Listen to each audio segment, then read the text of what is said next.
Freedom! Today I want to talk to you about your channel strategy. Channel strategy means a lot of things, but it also means something very specific. And a lot of people, they hear this term thrown around and they just kind of write it off. So what I'd like to do now is I'd like to very briefly explain what channel strategy is and why you should have one and how you formulate one. A channel strategy is very simply how you plan for people to discover your videos. That's right, this is something that you plan. This can be either through search, maybe if you do how-to videos or videos that you expect people to regularly search and find through that, or maybe you expect people to find it through sharing on other miscellaneous social medias, such as Facebook or Reddit or whatever the case is. Your channel strategy all boils down to your hook, what you do differently to not only get but maintain an audience.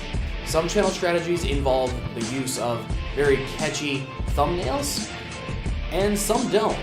I've seen a lot of very successful channels that do and don't use very nice branding.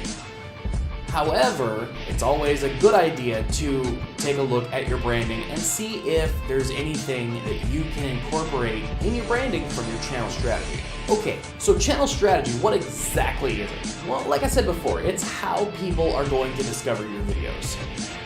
For most gamers, your bread and butter is going to come from search. That means making a video such as how to do X in Y game, how to accomplish this in that game.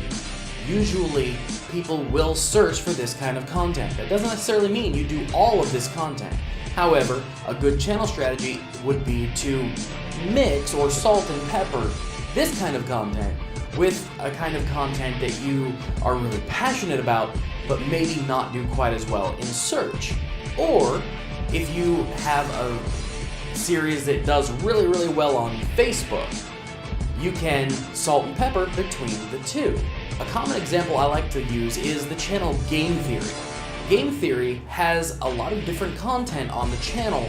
They have one show, one major show that a lot of their fans would never miss in a million years. However, they salt and pepper in, depending on the channel strategy that they're going for. Sometimes it's search, sometimes it's related videos, sometimes it has to do with their branding or maybe shock titles, so to speak. Some channels have to do with very high quality, highly polished content. Others have to do with things that are kind of thrown together and people are hoping that they go viral. Or people are intentionally tugging on certain heartstrings in order to get people to share. In speaking about this, none of this is scummy or bad or anything like that, but you should always, even before sitting down to record a video, ask yourself, what is this video going to be about? What's the title going to be? How am I going to tag this? All well before recording.